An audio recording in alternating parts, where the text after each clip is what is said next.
Hey, this is Tom, and in this video we're going to continue where we left off from the prepping for the live stream. We did the cutting on the live stream, although that came out pretty poorly. I do apologize for that. And then we do some work on the lathe.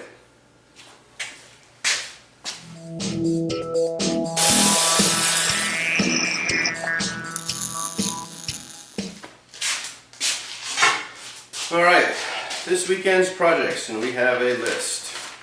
Right? We've got several parts here, and you know, some of these are continuations from the previous videos, right, and our live stream, which failed spectacularly. So thank you guys to those of you who tried watching that. Yeah, so we've got some parts in the lathe, we've got some parts in the PlasmaCam. Let's get to it. Alright, so we're starting off here with another drill guide. This one is made from a 3/4 inch round bar. It's going to be 1 inch in length approximately, and with a 1/8 inch hole drilled through. Nothing terribly spectacular here. I didn't know what this metal was. I saved it.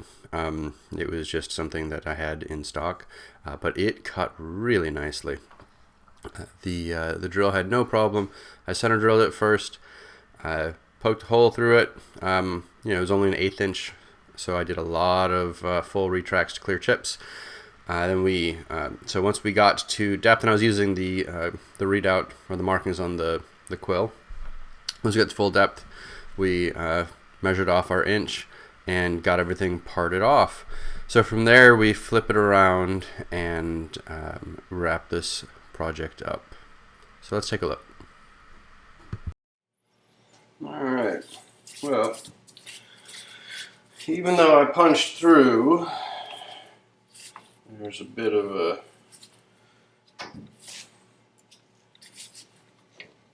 bit left over there. What we're going to do here is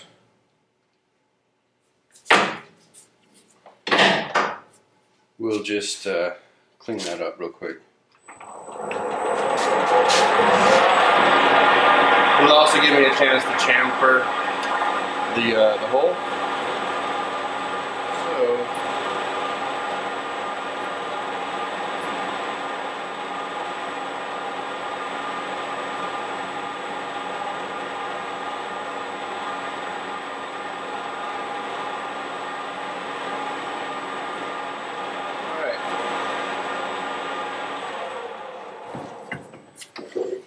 This part's done.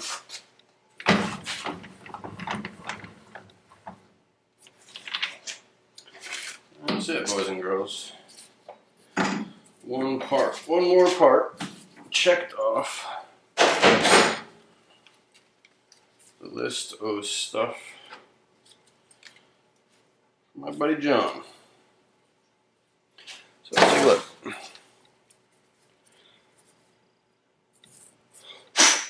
Oh, you know what? I didn't face that.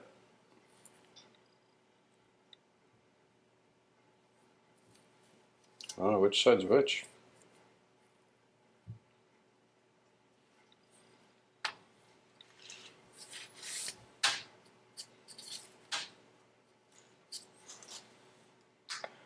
To figure out which side I faced and which one I didn't. I mean, it's actually perfectly flat. You know what?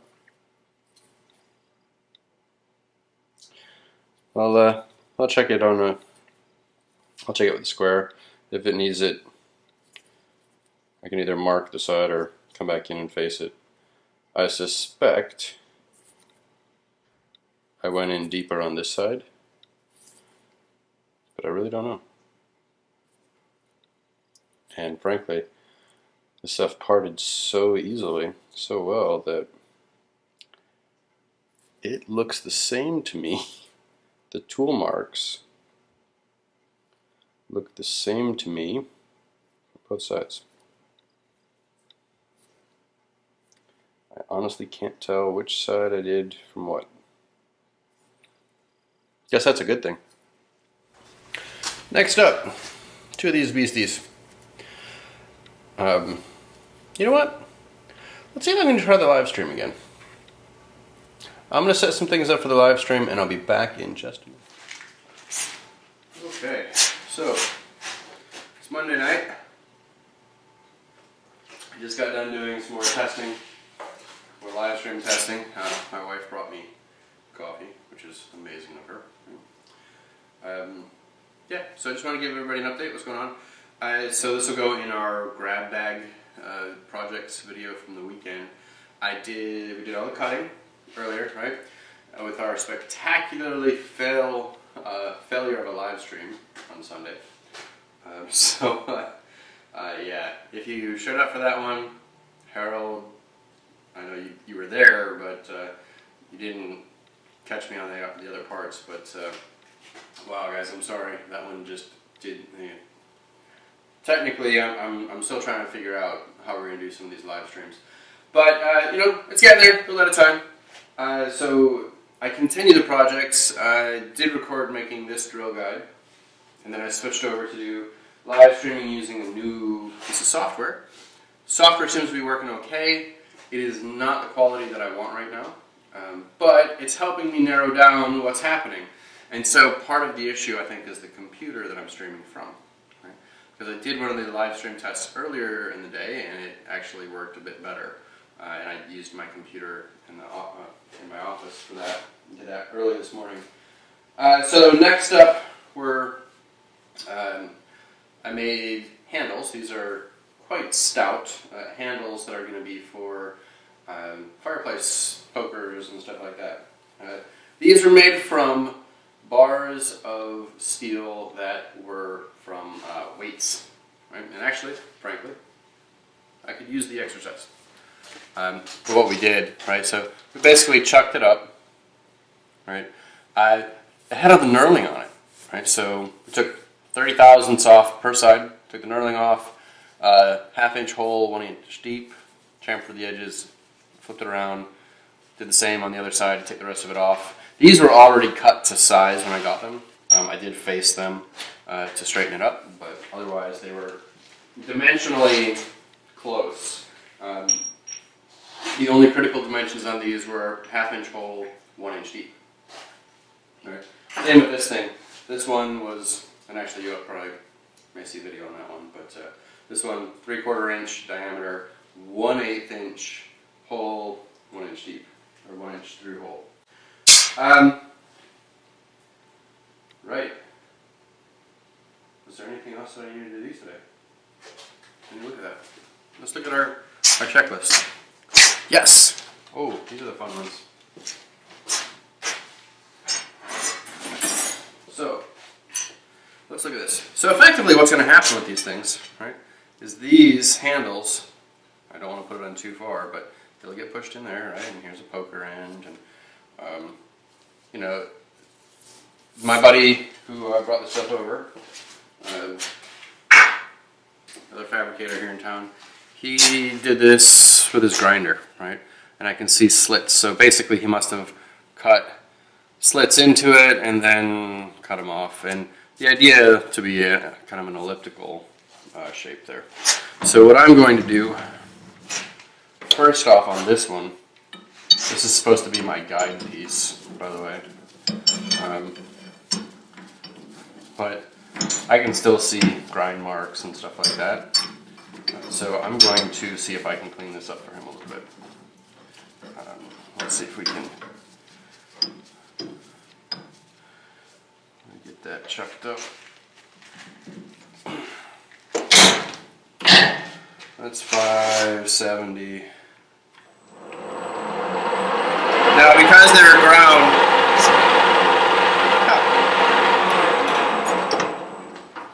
come on, Tom, you need more of that coffee. Because they were ground, here we go. They're not perfectly concentric with the rest of the part, right? Because it was hand ground.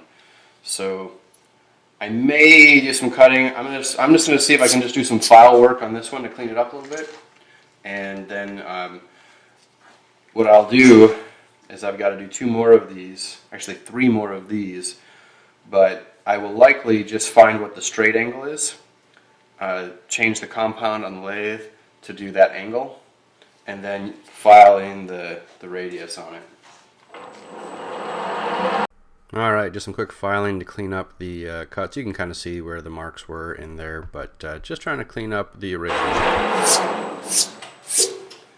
Well, there's a long way to go. Tell you what, I'm going to turn the camera off for now. I'll blend this one in a little bit more, and then I'll bring you back when I get this set up, get the new bar set up at the angle that I'm going to cut it, and I'll show you that part. Alright, so one thing that I did here, so I set the compound to 20 degrees, which is roughly where I wanted it to be. But with so much stick out, I really needed a center rest, or a steady rest. I couldn't really do it. I could see it flexing.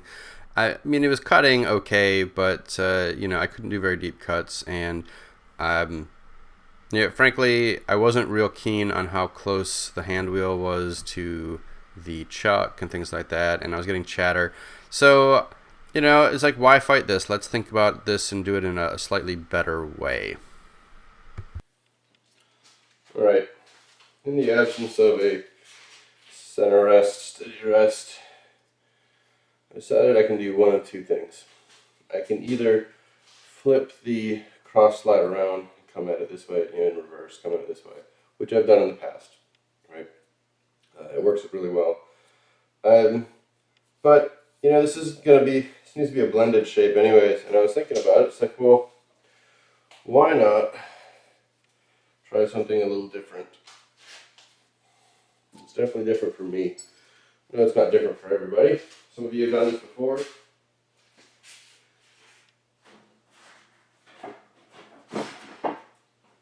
But I've never done any grinding on the lathe. But I do want to cover some stuff up. So what I'm going to do, I'm actually just going to get my angle grinder. In theory, right, and I'm not even in the frame, but I don't care. In theory, this should work like a two-post grinder, right? No different than that. Just make sure nothing's going to get caught up here. So we'll spin this, I'll take the angle grinder, and I'll start working this shape. That's the theory behind it. So we're getting some PPE on. Got my eyes and ears on. This is that Norton disc from the other day. I actually have a more aggressive disc. This is an 80 grit. I do have some, most of the ones I got were 80s, and then I had that 160 grit, but I think the 80 is fine. So, just trying to make sure that I've got everything back. Cords aren't going to get close to anything. Right, I'm going to use the carriage to help keep the cord tucked up and away from everything else.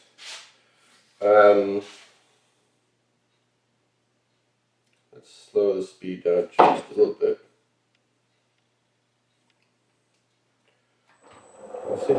Alright, so we get things going, and I quickly realized that this was the way to go, right? I mean, it just made very quick work of getting these rounded angles in here. I tried adjusting the speed of the lathe up and found that there is actually a sweet spot. You can get it going too fast and then it starts to bounce around.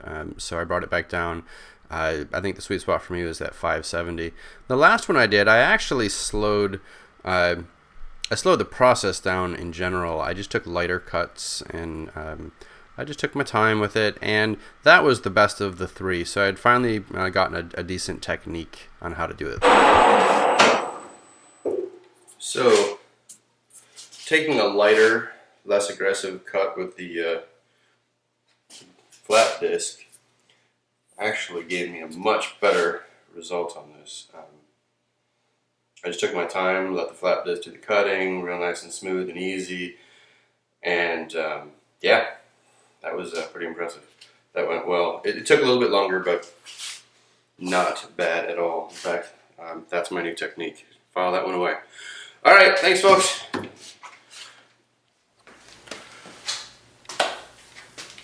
All right, just a recap of everything that we did on this particular job.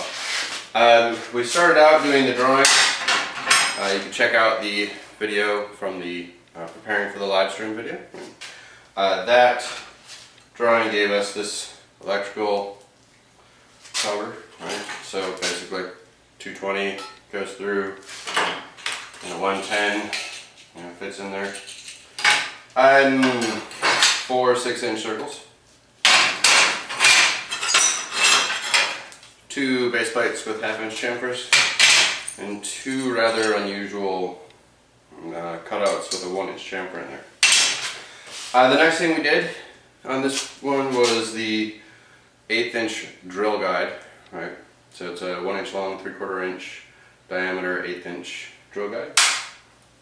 We did the handles for the pokers for the fireplace tools, right? So these were made from bar stock that was from weights.